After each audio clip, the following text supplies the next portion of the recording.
doorashadani ay nabad ku dhacdo oo batroolkooda u soo baxo aqoon-yahanada sugaya inay ka shaqeeyaan ay fursad u helaan meeshana waxaa ka muuqda markaan ka soo bilaabay ra'iisul wasaaraha iyo madaxweynahaba qof walba wuxuu ku dhegayaa go'aankiisa mana muuqato hadda madaxda maamul goboleedyada inay tanaasul muujinayaan laftoodu in yarna ma muuqato ama ay shacab u naxayaan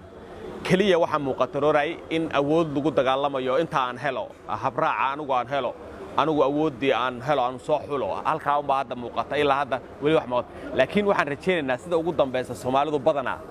badanaa way soo yara tanaasushaa oo way is yara qabtaan waxaan filayaa insha Allah inay is yara qaban doonaan oo ay sixi doonaan oo ay waxun ku heshiin doonaan si hore loogu socdo doodaha ugu dambeeya meesha waxaa ka mid ah habraacyada marka ma laga yaabaa in wax laga bedelo heshiiskii September meesha caalamka iyo qaar ka mid ah madaxda Soomaalida waxay sheegayaan ku celcelinayaan in wax laga bedelo heshiiskii September horta sida saxda wax weeyaan wax waa inay noqotaa doorasho haddii laga soo tagay qof iyo cod waxaan kaloo loo yaqaan indirect election waa inaan u dhaweynaa annagu dhammaantannadu aan u dhaweynaa wax doorasho la aamini karo oo hufnaan leh waa in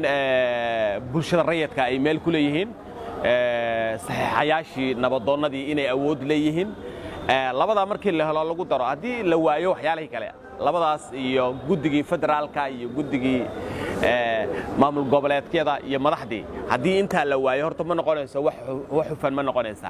caalamkuna wuxuu noo arkayaa dadaan weli dawlad ahayn oo bisleen marka saas darteed kollayba waxaan qasayna waanu qasannay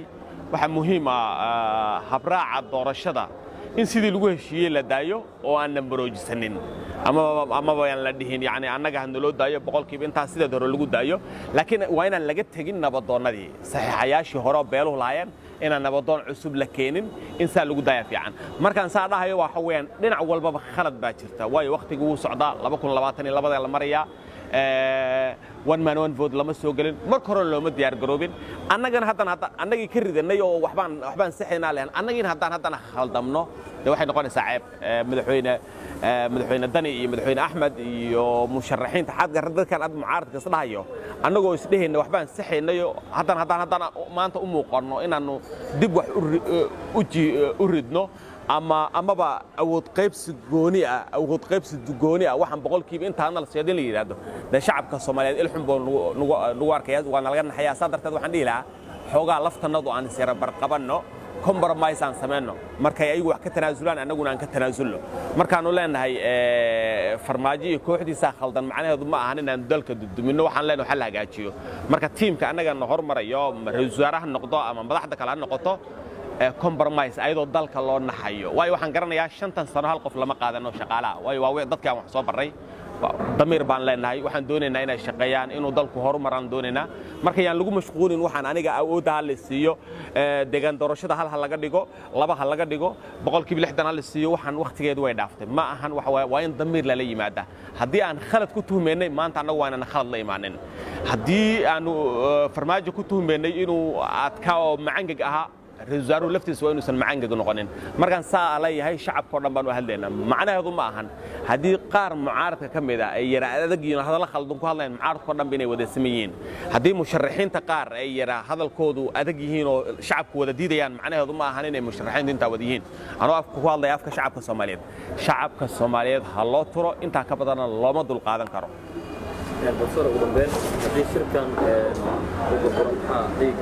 والله باش عالمك waxay doonaysaa xaqiiqad u sheegay باش عالمك waxay doonaysaa in chapter 6 na lagu celiyo oo dawladku yaani la maamulo oo maxmiyad in lagu celiyo la doonayaa waxaana jira dalalka jaarka oo ka faa'iideysanaya oo dabcan aan fursada diyaci doonin waxa jira baasha caalamka badankeed oo aan nala doonin dawladda waxa jira dalkan aan walaalahana carabta oo aad uga xun Soomaaliya hadda habka ay ku socoto iyo nabadda Soomaaliya wala way doonaa waxayna noqon doontaa waqti aan caalamka soo marin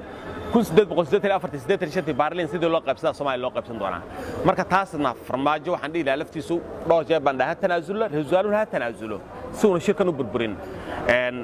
ragga meesha fadhiyan laftooda hadduu damiir ku hadhay haddii ayba bini aadannimo jirto waayo hadda waxaan arkaynaa dalkanagii la maamulanaya kalluunkanagii baa xoog lagu soo qaadanaya macdantii xoog lagu soo qaadanaya qofkii la doonaa la dilaya daroon baa ciddii la doona lagu dhufanaya wixii la doonaa nalaga samaynaya noloma ogolaan heshiin anagoo taa aragna inaan wax ku heshiin wayno waa damiir xumo mana filayo waxaana mas-uul ka noqonaya